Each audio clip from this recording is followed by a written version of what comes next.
작은 서점.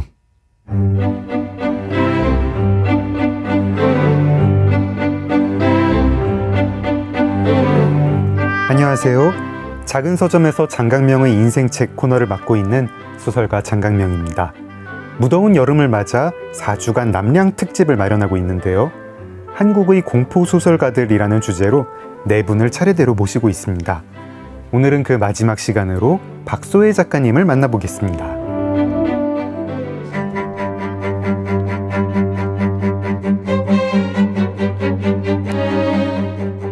박소혜 작가는 이야기 세계의 여행자이자 장르의 경계를 넘나드는 몽상가입니다.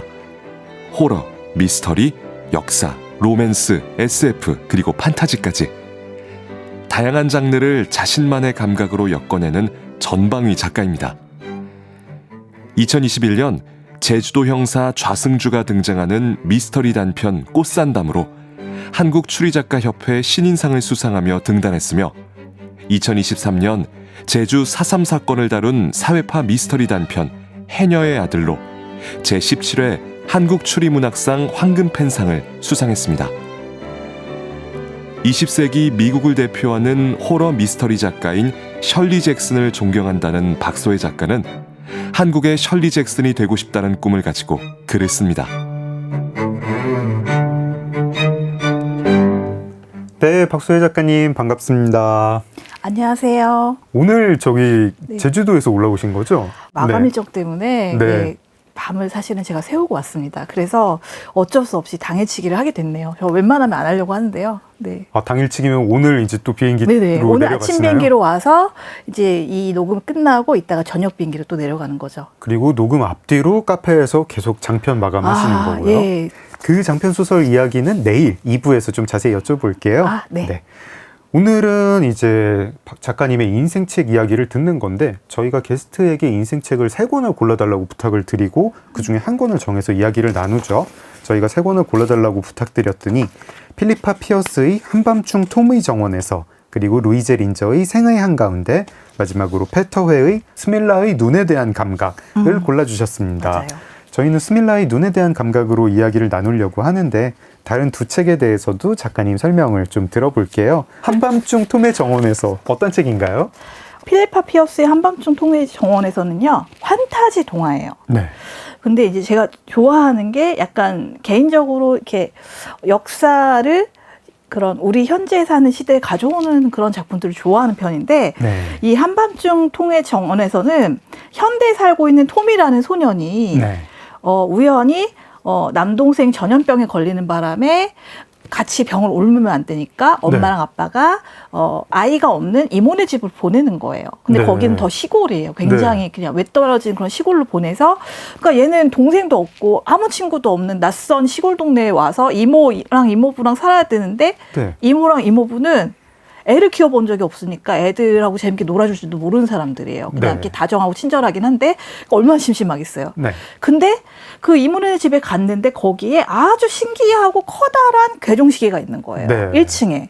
근데 그 시계가 12시간 넘기면 보통 이제 다시 한 번 울려야 되잖아요. 그렇죠. 보통 괴종시계는 1시간에 한 번씩 그 시간대로 울리잖아요. 옛날 네. 괴종시계들이. 그러면 자정이 되면 12번을 치고 나서 그 다음에 새벽 1시가 되면 다시 한 번 울려야 되는 거잖아요. 그렇죠. 근데 얘가 어느 날 딱 깨어 있었는데 자지 않고 네. 12번 울리고 나서 그 다음에 한 번 울려야 되는데 13번을 울리는 거예요. 네. 그러고 나서 그 이모네 집 뒤쪽에 있는 뜰로 연결되는 그런 정원과 연결된 통로문이 있었는데 그 문을 열고 나가보니까 분명히 그 뒤가 정원이 없었는데 네. 그 13시가 되는 순간 그 정원 통하는 문을 열었더니 없던 정원이 갑자기 나타났어요. 짜잔 하고.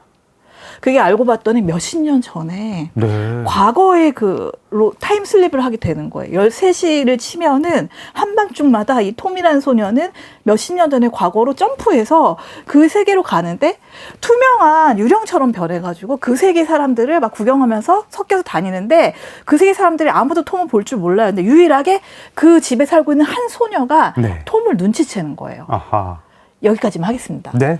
나머지는 스포일러가 될 거니까요. 약간 좀 나니아 연대기 생각도 나네요. 좀 이렇게 나니아 연대기랑 옷장 비슷할 열고 수도 들어가는, 있어요. 네. 일단 이 작가님이 영국 작가님이시거든요. 네. 그리고 이 나오는 배경이며 뭐 등장인물 캐릭터며 이런 흘러가는 그 느낌이 아주 전형적인 영국 느낌이에요. 그래서 나니아 좋아하시는 분들은 재밌게 읽으실 수 있을 것 같아요. 뭐 이렇게 해리포터의 뭐 9화 2분의 1 플랫폼인가요? 뭐 글로 들어가가지고 이렇게 호그와트 그런 가는 거 느낌일 하고 수도 있어요. 그런 근데 제 느낌도 생각에는 있고. 아마 이 작품이 훨씬 일찍 나왔으니까 해리포터 작가님도 아마 이 작품을 좋아하지 않으셨을까라는 생각이 들기도 해요. 알겠습니다. 필리파 피어스의 한밤중 톰의 정원에서 박소혜 작가님이 가져오신 인생책 3권 중 한 권 먼저 들어봤습니다. 다음 책 생애 한가운데죠? 네, 이거는 네. 이제 유명한 작품이긴 한데 작가님 목소리로 설명을 듣고 싶습니다. 제가 이제 이거는 생애 주기별로 인생책을 고른 거거든요. 아까 그 필리파 피어스의 작품은 제가 좀 어렸을 때 좋아했던 거예요. 네. 중학교 때쯤. 네. 그리고 이 루이제 린저의 생애 한가운데는 고등학교 때 좋아했던 겁니다. 제가 고등학교 때가 좀 암흑기였어요. 특목고를 다녔는데요. 너무 그러세요? 공부에 치여가지고 네. 좀 너무 하여튼 우울한 거예요. 저 공부 별로 안 좋아하는 스타일인데 너무 진짜 정말 아침에 나가서 밤까지 공부만 하라고 하니까 너무 우울해서 제가 그 소극적인 반항을 했습니다. 그게 뭐냐면은 공부에 도움이 되지 않는 책을 열심히 읽는 것으로 소극적인 반항을 했어요. 이 생애 한가운데가 고등학생이 좀 이렇게 방황할 때 읽으면 살짝 위험한 책이기도 해요. 예, 좀 많이 위험한 내용이에요. 네. 그래서 제가 이렇게 잘한 것 같습니다. 그래서 이게, 근데 또 이 책에 대한 추억이 재밌는 게 뭐냐면, 제가 네. 아주 작은, 낡은 문고본으로 이 책을 읽었는데, 그게 전혜린 작가님 번역이었어요. 전혜린 작가님이 번역하신 그 번역본이 최고예요. 한때 네. 집집마다 막 이렇게 네, 맞아요, 좀 맞아요. 누렇게 떠가지고 있을 때가 맞아요. 있었어요. 그 약간 누렇게 뜬 그 네. 문고본이었는데, 그거를 제가 어떤 식으로 읽었냐면은요, 제가 당시 싱글 침대에서 밤에 잤는데, 그 싱글 침대와 벽 사이에 이렇게 얕은 공간이 있었어요. 이렇게 그 구멍이 있었어요. 네. 거기에 그 책을 끼워놨다가, 그러니까 아침에 학교 갈 때는 끼워놨다가, 네. 이제 모든 일과를 마치고 밤에 귀가해서 이제 자기 직전에 거기서 쓱 꺼내는 거예요. 그 네. 침대와 벽 사이에 그 구멍에서 꺼내서, 그리고 스탠드 켜놓고 잠이 올 때까지 읽어요. 그러고 이렇게 읽은 부분 표시한 다음에 넣어요. 근데 그거를요, 3년 내내 했어요. 그러니까 생애 한가운데를 진짜 3년 동안 고등학교 1학년, 2학년, 3학년 동안 계속 틈이 날 때마다 다 읽을 필요 없이 그때그때 표시된 막 읽고 계속 반복. 아마 제 생각에는 최소한 20번에서 30번 정도는 완독하지 않았을까 싶은데요. 읽는데 3년 걸리신 게 아니라 3년 동안 20번을 읽으신 책. 30번 정도는 읽지 않았나 싶은데, 그러니까 사실 엄청 뭐 줄거리가 재밌거나 그렇지 않은데 제가 좋아했던 건 니나 캐릭터였어요. 그 니나 캐릭터가 너무 저에게 네. 위로를 줬거든요. 그 암울한 고3 시기, 그러니까 그 입시생 시기에 니나처럼 자기 의지대로 자기 생을 뚫고 가는 사람, 심지어는 나치 시절을 이렇게 관통한 사람이잖아요.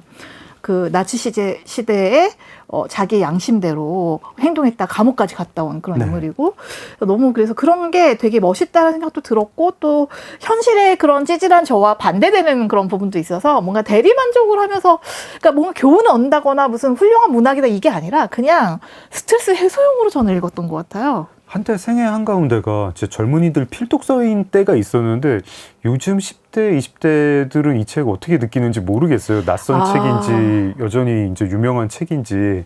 루이제 린저 이름은 들어봤을 수 있는데 생애 한가운데는 이제 좀 낯설게 느낄 수도 있겠다 싶어요. 요즘 그쵸. 세대분들은. 데미안급은 아닌 거죠 지금. 데미안은 이제 완전 고전이 됐고, 이 네. 생애 한가운데는 고전이 되면 좋은데 이게 좀 또 현대사잖아요. 네. 근데 보니까 현대사를 다룬 작품이 고전이 되려면 조금 더 시간이 지나야지 그 여부를 검증할 수 있는 것 같아요. 지금으로서는 좀 뭐라고 말하기가. 어느 집에 가도 이렇게 생애 한가운데 옆에 안내 일기.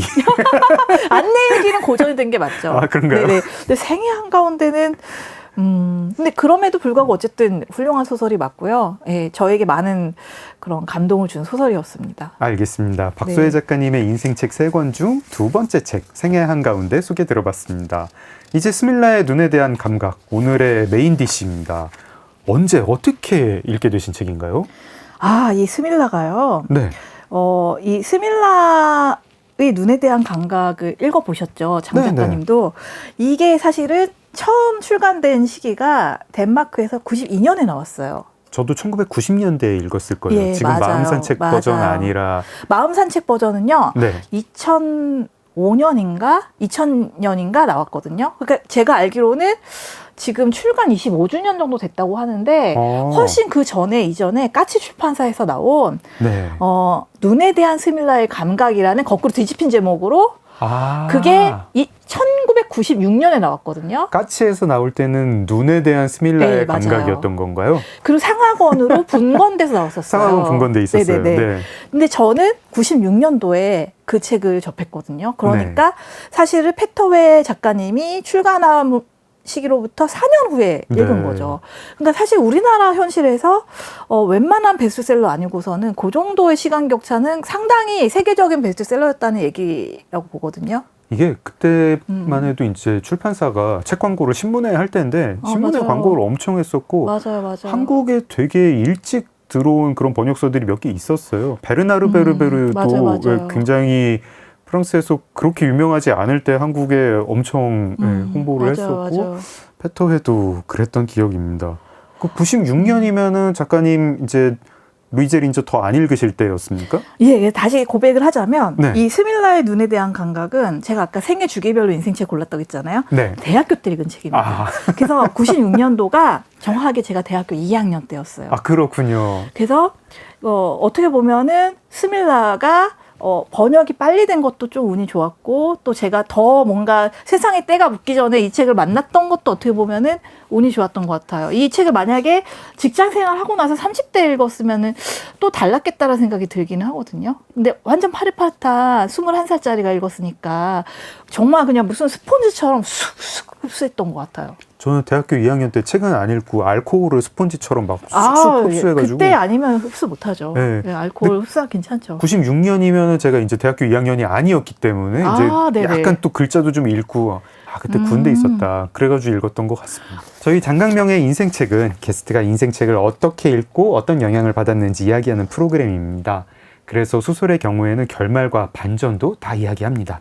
스밀라의 눈에 대한 감각은 나온 지 뭐 한 4반세기 지난 책이긴 한데 일단 추리소설이고 진상도 꽤 예상 밖이에요.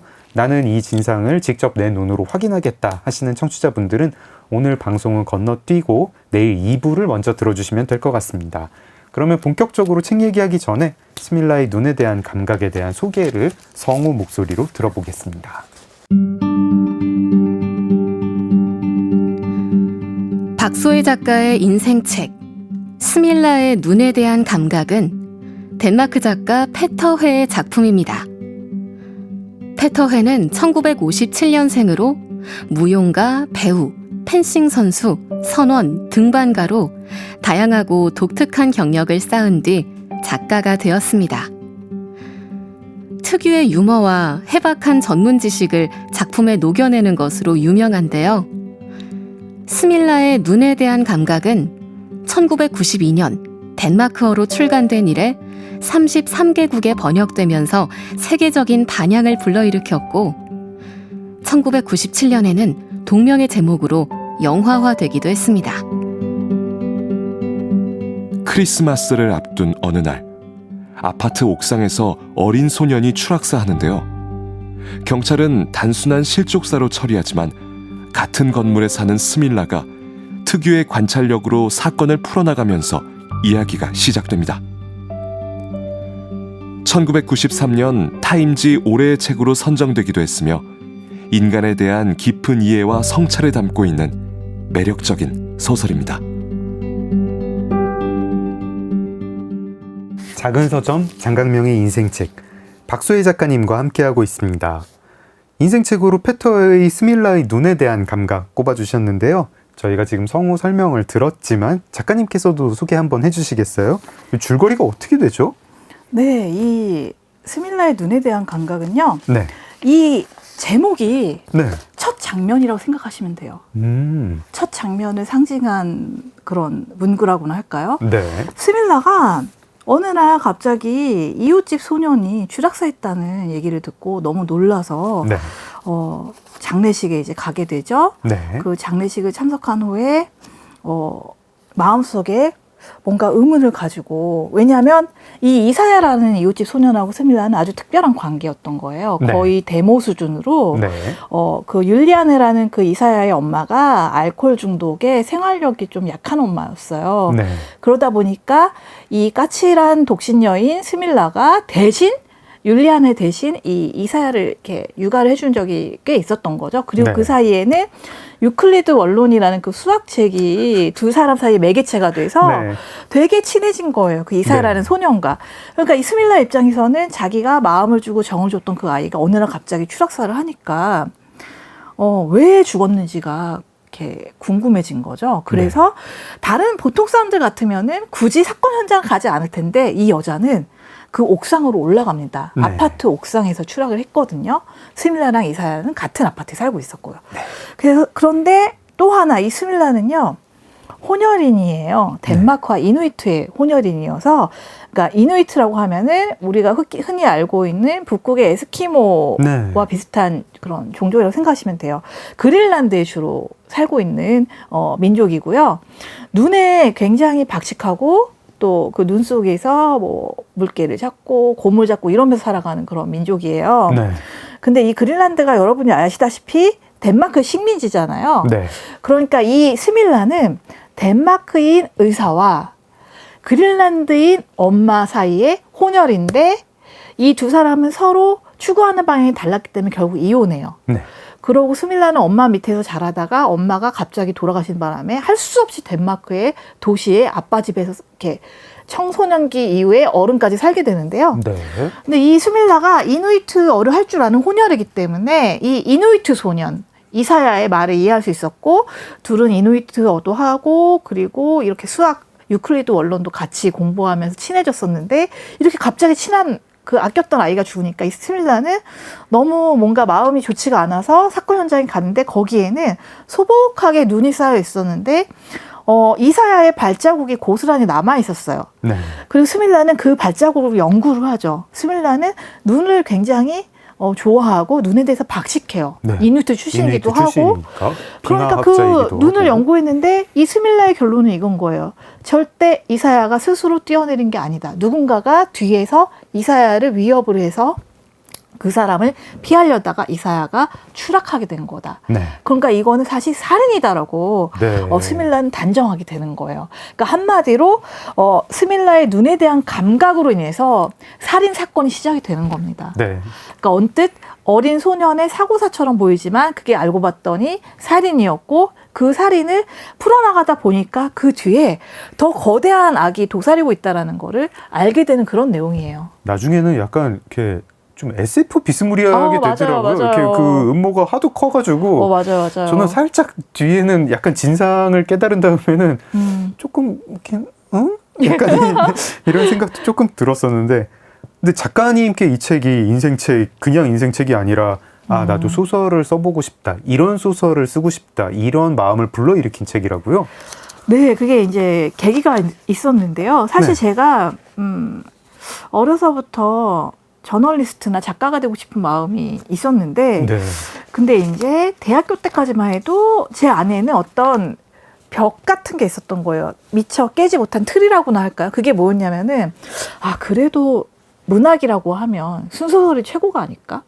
근데 저는 장르 소설도 굉장히 좋아하거든요. 너무 네. 잘 읽고 어렸을 때부터 추리소설을 열심히 읽었고 초등학교 때 홍주를 만나서 쭉 추리소설을 열심히 읽었고 SF도 너무 좋아했고 그랬는데도 불구하고 마음 언저리 어딘가에는 역시 장르 소설도 너무 좋지만 순소설이 사람들이 더 어떻게 보면 많이 보편적으로 감동받을 수 있는 그런 거는 순소설 쪽이 아닐까? 이런 게 있었거든요. 근데 그걸 깨준 작품이 이 작품이에요. 94년까지는 이제 생애 한가운데를 침대와 벽 사이에 틈에 넣으면서 역시 이런 소설을 쓰고 싶어 하다가 그랬다가 96년에 96년에 그 틀이 깨진 거죠. 네. 이 스밀라를 만나고서. 네. 이게 분명히 추리소설이거든요. 어떻게 봐도 추리소설이에요. 그러니까 일단 이 스밀라의 눈에 대한 감각을 딱 처음 얘기해보라고 하면 다 대부분 추리소설이라고는 할 거예요. 그렇죠. 그리고 어떻게 보면은 사실 이제 읽으면 되게 독특한데 이렇게 저희가 줄거리를 소개를 하면 상당히 전형적이라는 느낌이 드실 미스터리, 거예요. 미스터리 느낌이에요. 네. 미스터리인데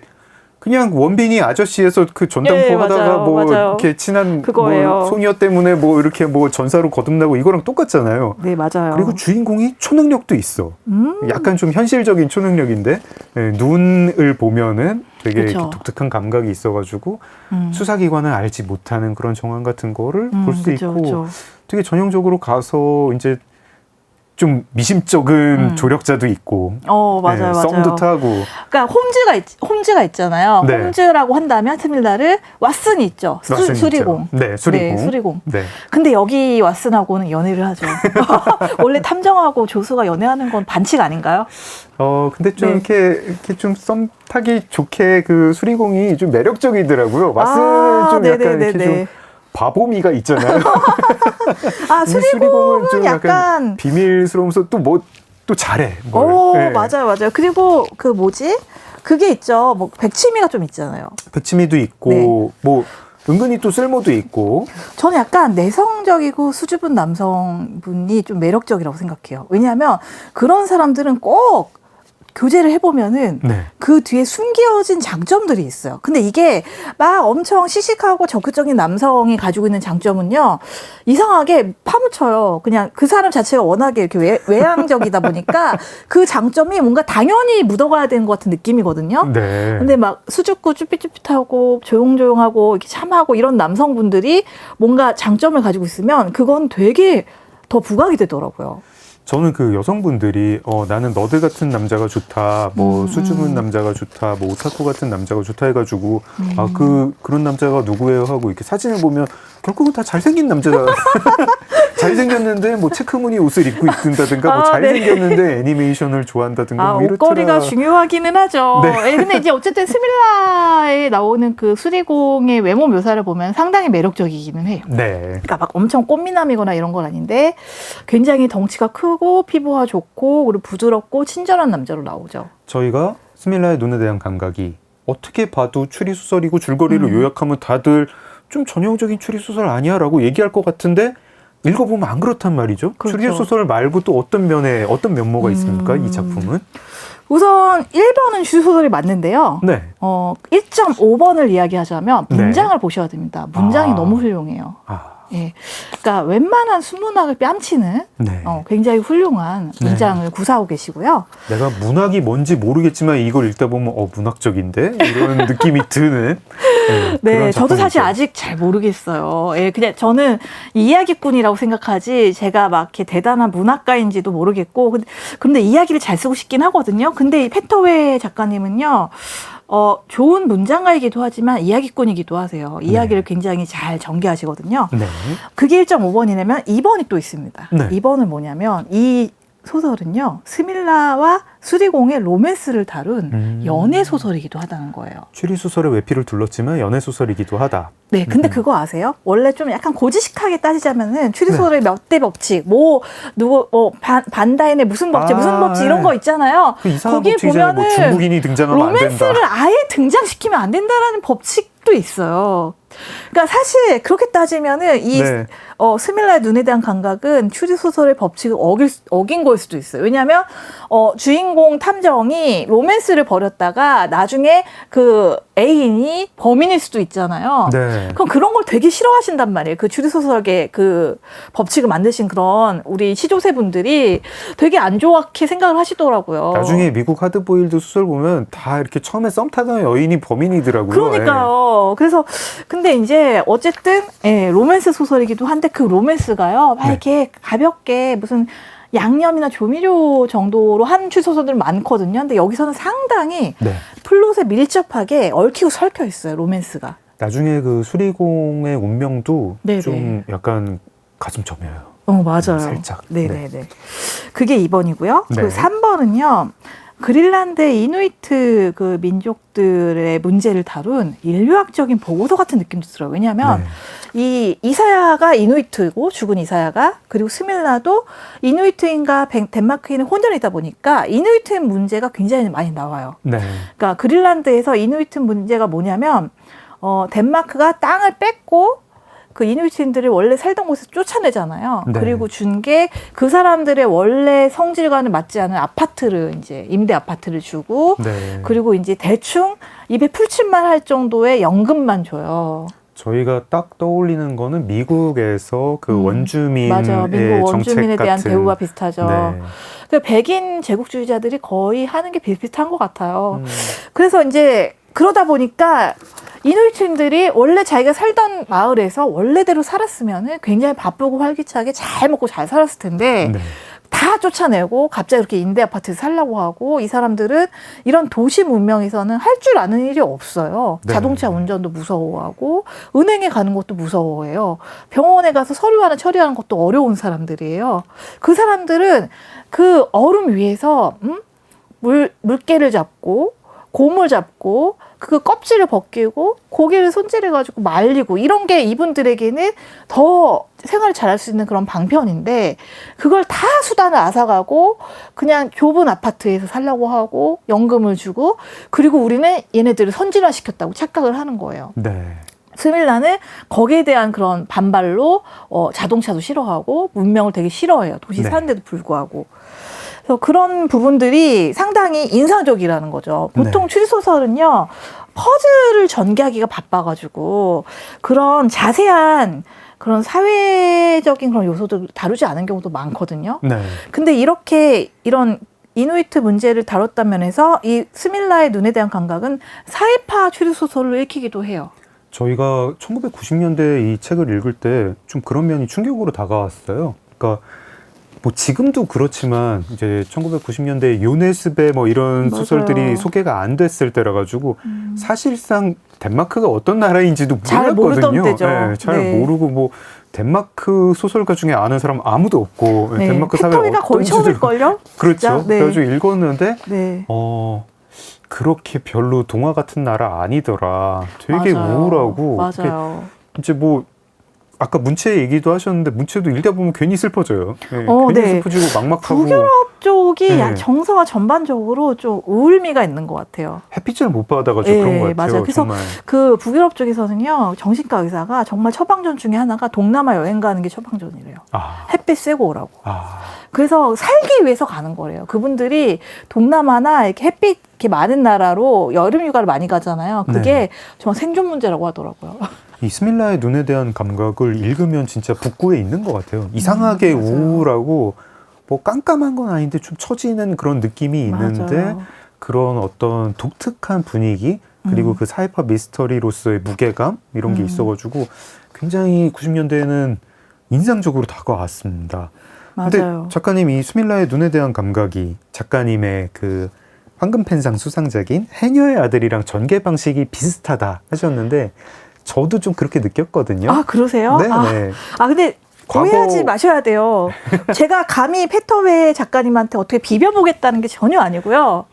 뭐 이제 이렇게 이 논란이 생겨가지고 막 소셜 미디어에서 막 비난이 쏟아지고 뭐가 비슷하냐 이러면 저는 이제 물러나고 아니 저는 뭐 그냥 진행을 했을 뿐이 없고 쟤는 다 저한테 뒤집어 씌우시는 겁니까? 그럼요. 네. 아, 그렇게 되는 거군요. 그러니까 이게 비슷하다는 게 뭐냐면은요, 다 비슷한 건 아니고요. 왜냐면 이제 해녀의 아들은 단편이잖아요. 네. 이건 장편이고 상당히 원고 분량도 많고요. 네. 그러니까 뭐 장편하고 단편인데 비슷할 수는 없고요. 이제 다만 두 가지가 좀 공통점이 있다고 굳이 따지자면 네. 봤는데 그게 뭐냐면 스밀라의 눈에 대한 감각은 이누이트 소년이 죽었잖아요. 네. 시작에서 해녀의 아들은 나이 든 해녀가 돌아가셨죠. 네.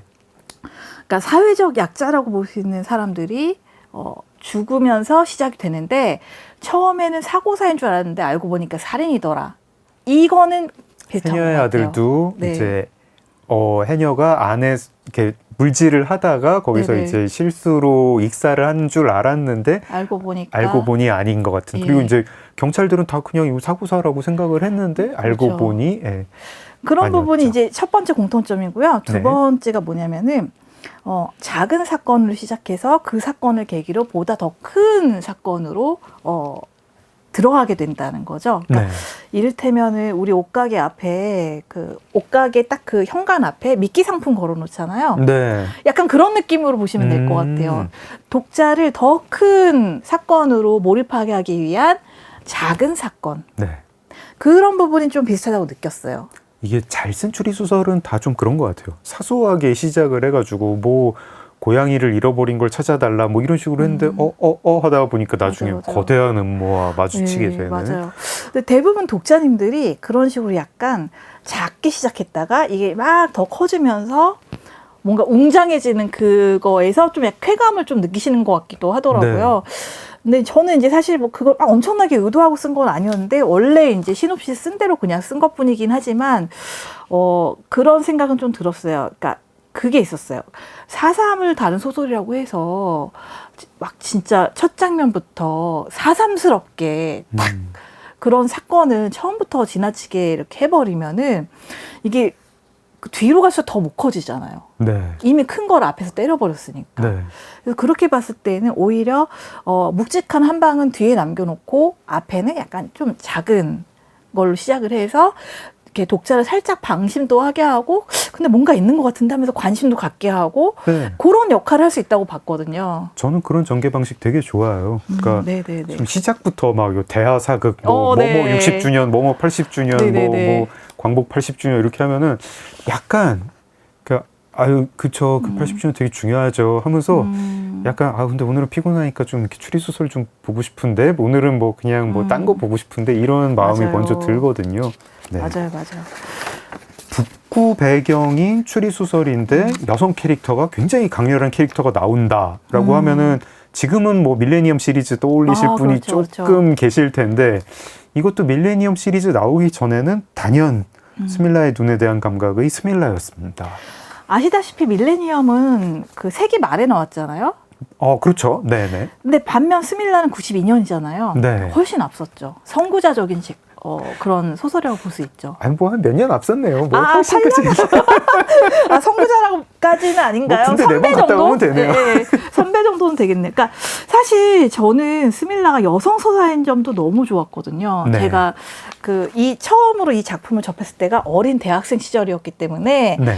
근데 그때까지만 해도요. 지금은 좀 덜한데 제가 그 대학교 2학년 때까지만 해도 영화든 드라마든 뭐 소설이든 대부분이 주인공이 남자인 경우가 많았어요. 네. 예, 그러다 보니까 저는 이 스밀라에게 굉장히 감정이입이 되더라고요.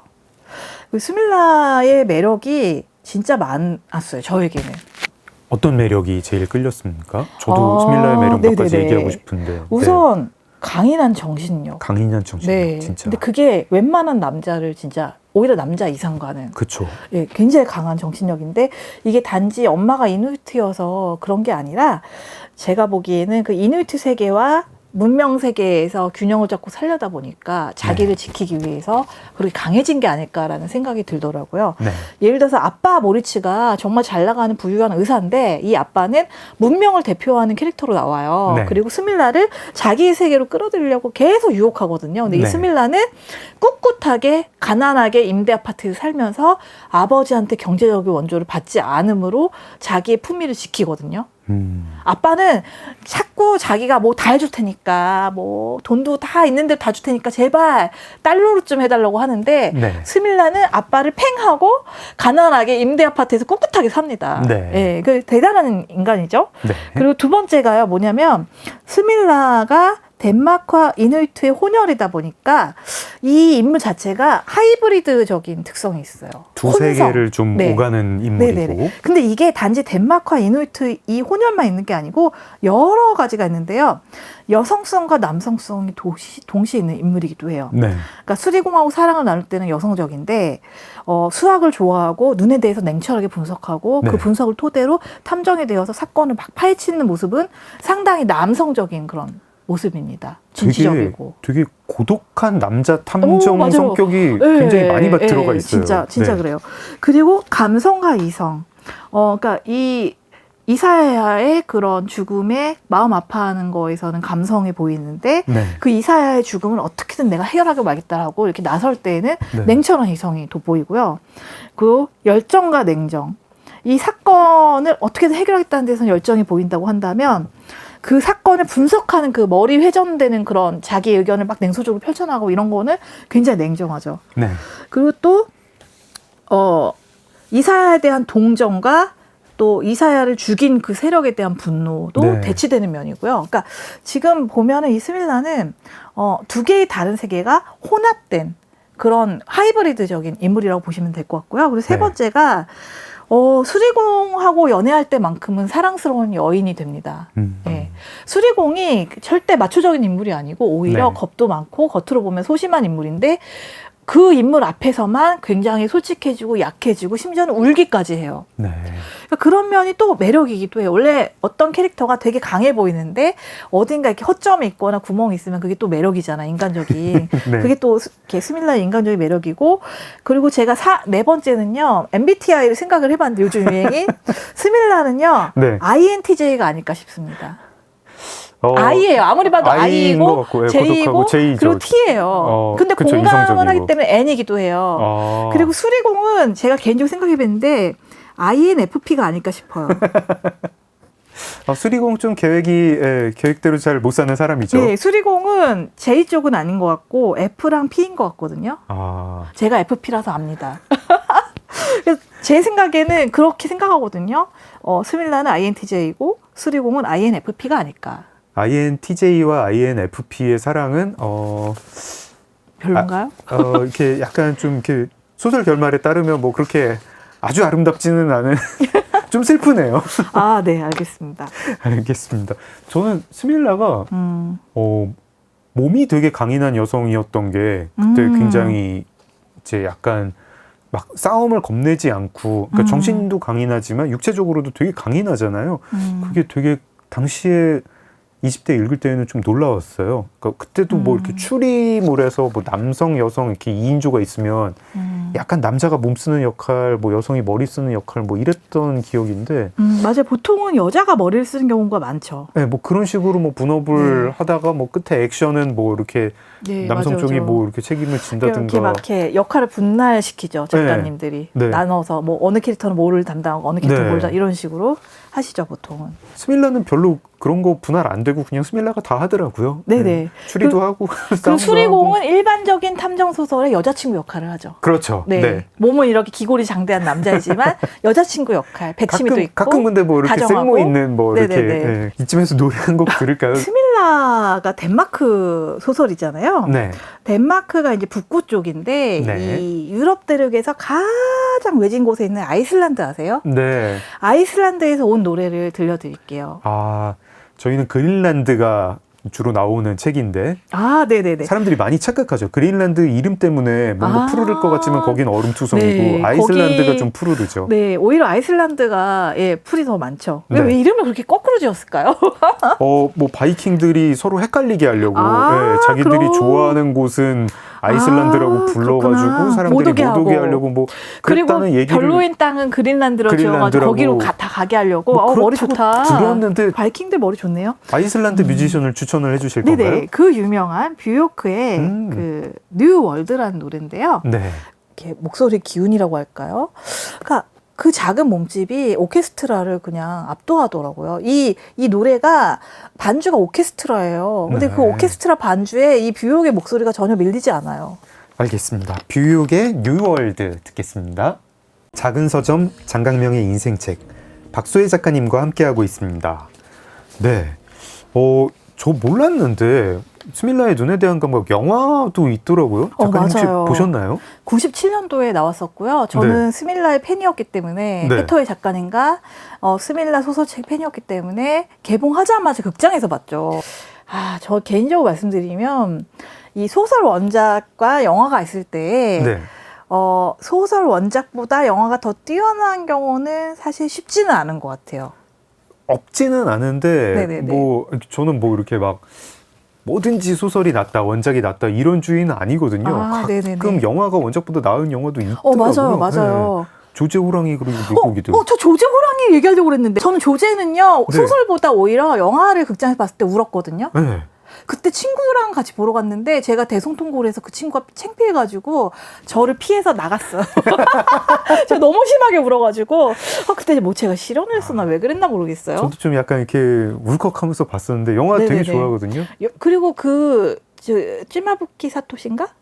아, 그 남자 배우. 예, 남자 네. 배우분 최고의 인생 연기를 보여줬죠, 아, 거기서. 그 심지어 거기 그 영화에서 제일 울컥하는 장면이 그 남자 배우분의 애드립이었다고 하던데. 아, 네. 맞아요. 네, 그랬다고 네네. 하는데. 저는 마지막에 두 사람이 헤어질 때 너무 이해가 갔어요. 그러니까 정말 서로 한때는 너무너무 사랑했고 그 남자친구가 진짜 헌신적이었잖아요. 하지만 그래도 결국은 저렇게 되는구나. 원작 소설이랑 영화가 이거를 가지고 영화를 만든 건 맞긴 한데 영화가 훨씬 낫고 다른 작품이야 이렇게 느꼈는데 맞아요. 스밀라의 눈에 대한 감각은 반대였나요? 아, 이게요. 사실 쉬운 작품은 아니긴 해요. 영화를 하기에. 그러니까 이게 무대가 세 개잖아요. 네. 도시와 바다와 바다, 얼음. 얼음. 이렇게 삼부. 네. 그러니까 산막 구조라고 보는데 그쵸. 저는 개인적으로 이게 산막 9단계를 지키지 않았을까라고 보긴 하는데요. 네. 예, 근데 이제 그러다 보니까 무슨 생각을 했냐면 아, 이게 진짜 영화 감독님하고 시나리오 작가분들도 진짜 많이 애를 쓰셨겠다. 이거를 이 엄청 복잡하고 뭔가 그러면서도 심오하면서도 그러면서 추리 미스터리적인 요소가 다 녹아져 있고 그러면서도 로맨스도 들어가야 되고 너무 뭐가 많잖아요. 그러면서 그 쓸쓸한 분위기, 이상하게 우울하고 네. 그 먹먹한 분위기. 그러니까 들어가야죠. 이게 소설로 읽으면 오히려 머릿속으로 상상이 되면서 막 이게 더 막 증폭이 되는데 네.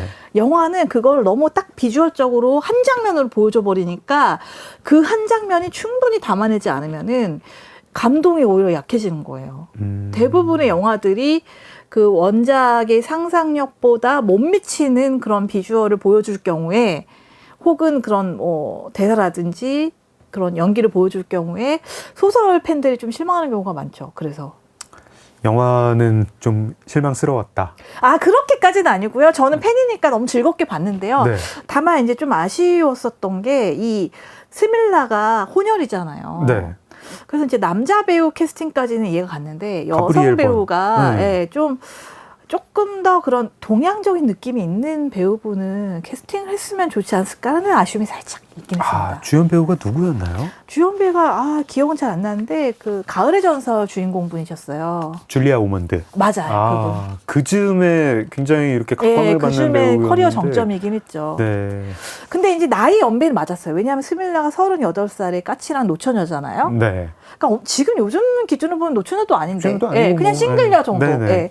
그런데 이제 오몬드가 그 당시 나이가 딱 그 정도였을 거예요. 40은 아마 안 되지 않았을까 싶고. 네. 그런데 이제 뭔가 하여튼 제가 기대하는 느낌은 줄리아 오몬드처럼 착하게 생긴 느낌이 아니라 그쵸. 그분 너무 선량하게 줄리아 오먼드 생기셨잖아요. 너무 선량하게 생겼다. 예. 더 앙칼지게 생기고 막 키도 작고 아주 야무지고 막 이런 느낌이었거든요. 근데 그런 느낌은 아니었죠. 아하, 알겠습니다. 네. 영화를 찾아볼까 하는 생각도 조금 했었는데 그냥 굉장히 심심한 날이 되면은 뭐 한번 찾아보는 네네네. 것으로 하겠습니다. 리메이크를 한 번 더 해도 좋을 것 같아요. 그러게요. 네, 예, 이제 새롭게. 제대로 뭐 이렇게 네. 좀 이누이트 출신 배우를 뭐 캐스팅을 한다든가 그쵸, 해가지고 그쵸. 예, 그 좋죠. 눈 분위기 확실하게 나게 하면 좋을 것 맞아요, 같습니다. 맞아요. 결말 좀 어떠세요? 제가 아까 이제 앞부분에서 조금 잠깐 말씀드렸는데 저는 결말이 조금 이렇게 급작스럽다 뭐 그런 생각도 있었고 약간 범인이 너무 애쓴 거 아니냐? 뭐 이런 가치가 있었나? 너무 부지런했어. 막. 네, 뭐 그런 생각도 좀 있었거든요. 어떠셨습니까?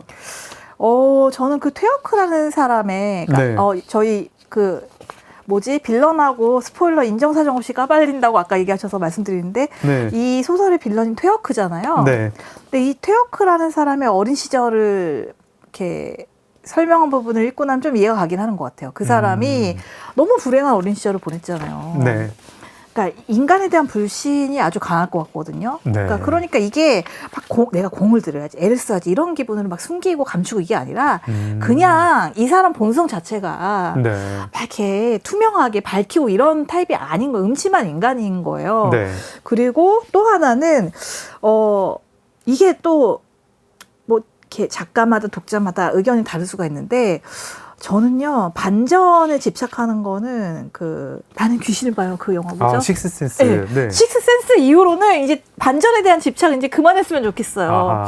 이제 어떠한 반전 써도 우리는 식스센스를 이길 수가 없어요. 그래서 그냥 이제는 반전이 좀 약한 것 같아. 반전 더 세게 쓸 수 이런 말보다는요. 네. 제가 이제 개인적으로 지향하는 바는 네. 뭐 그런 어떤 진짜 뒤통수 치는 반전을 쓰는 것보다 그 결말까지 나아가는 그 구조가 단단했으면 좋겠거든요.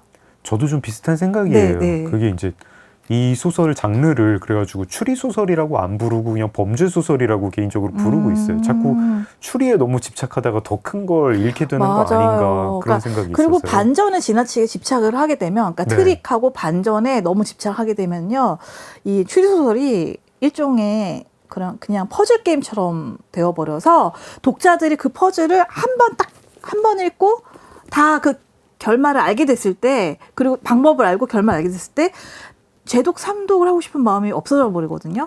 제가 그 일본의 이제 뭐 본격파, 신본격파가 이제 그 다시 이 퍼즐 미스터리에 굉장히 공을 들여가지고 여러 가지 실험을 하잖아요. 맞아요. 근데 약간 너무 무리다 싶은 것도 가끔 읽었거든요. 뭐 이렇게까지 트릭을 그러니까 네, 이제 비슷한 그런 생각입니다. 본격 미스터리 같은 경우가 트릭을 성공시키기 위해서 좀 캐릭터를 희생시키거나 어떤 개연성이나 사회 구조 같은 걸 좀 이렇게 약간 약화를 시켜야지만 그 트릭이 돋보이게 되는 경우가 왕왕 있어요. 네. 그래서 거기서 더 나아간 게 특수 설정이에요. 너무 네. 그런 제약 같은 거를 다 벗고 싶어가지고 아예 그냥 허구적인 설정을 넣어버려서 네. 현실에 있을 수 없는 설정을 가지고 본격을 펼치는 게 특수 설정이거든요. 좀비가 덮치는데 거기서 살인 사건이 그렇죠. 발생했다. 네, 맞아요. 그런 네. 거죠. 그래서 이제 저는 개인적으로 그렇게 여기 이 소설의 반전이 엄청 막 충격적이고 어머 이런 뒤통수 치는 건 아니라고 생각해요. 왜냐하면 테오크에 대한 설명이 좀 나왔을 때부터 뭔가 이 테오크가 이 사람의 악당인 것도 어느 정도 드러났고 나중에는 네. 이 사람이 뭔가 음모를 꾸미고 있고 그 음모를 꾸미는 게 이제 어른 파트에서 나오겠구나, 이거를 이제 읽다 보면 어느 정도 추측할 수 있기 때문에 스밀라 같은 경우에도 어떤 대단한 반전을 기대하고 있는 것보다는 그 결말까지 치달아가는 그 과정을 즐기시는 거에 의의를 두시는 게 더 재미있게 독서하실 수 있는 방법이 아닐까 싶어요. 알겠습니다. 스밀라의 눈에 대한 감각 정말 열정적으로 이렇게 홍보를 해주셨습니다. 네. 일부 알바 아닙니다. 마무리하는 네. 일부 마무리하는 노래 한 곡 추천 부탁드릴까요? 이번에도요, 서늘한 북구의 노래를 하나 추천해 드리겠습니다. 노르웨이 그룹인데요. 네. 킹스 오브 컨비니언스의 페일러. 페일리어. 이 노래 추천하시는 이유는? 이 스밀라가 사실은 네. 테오크와 그리고 그 결말 밝히기까지 네. 크고 작은 실수와 실패를 굉장히 겪으면서 고생스럽게 미스테리를 풀어나가잖아요. 진짜 한마디로 모험극이에요. 한 네, 여성이. 그쵸. 근데 이 페일리어에 너무 제가 좋아하는 가사가 있어요. 그게 뭐냐면은 실패는 가장 좋은 배우는 방법이야. 라는 그 가사고, 그러니까 두려워하지 마. 상처는 다 치료될 거야. 그러니까 이런 마음으로 도전해야지만 뭔가 새로운 세계를 만날 수가 있는 거죠. 진실을 밝힐 수가 있는 거고. 그냥 이불 밖으로 안 나가면 안 될까요? 네, 그것도 아이는 그렇게 해야죠. 아이분들. 네, 작은 서점 장강명의 인생책 박소희 작가님과 함께했습니다. 인생책으로 3권 소개해 주셨는데 필리파 피어스의 한밤중 톰의 정원에서, 루이즈 린저의 생애 한가운데, 그리고 페터웨의 스밀라의 눈에 대한 감각 소개해 주셨습니다. 청취자 여러분께서도 한 번씩 찾아보시면 좋을 책들이에요. 박소희 작가님 2부에서 그럼 또 뵙겠습니다. 감사합니다. 고맙습니다. 네, 작은 서점 장강명의 인생책도 오늘 문 닫겠습니다. 킹스 오브 컨비니언스의 페일리어 들을게요. 소설가 장강명이었습니다. 고맙습니다.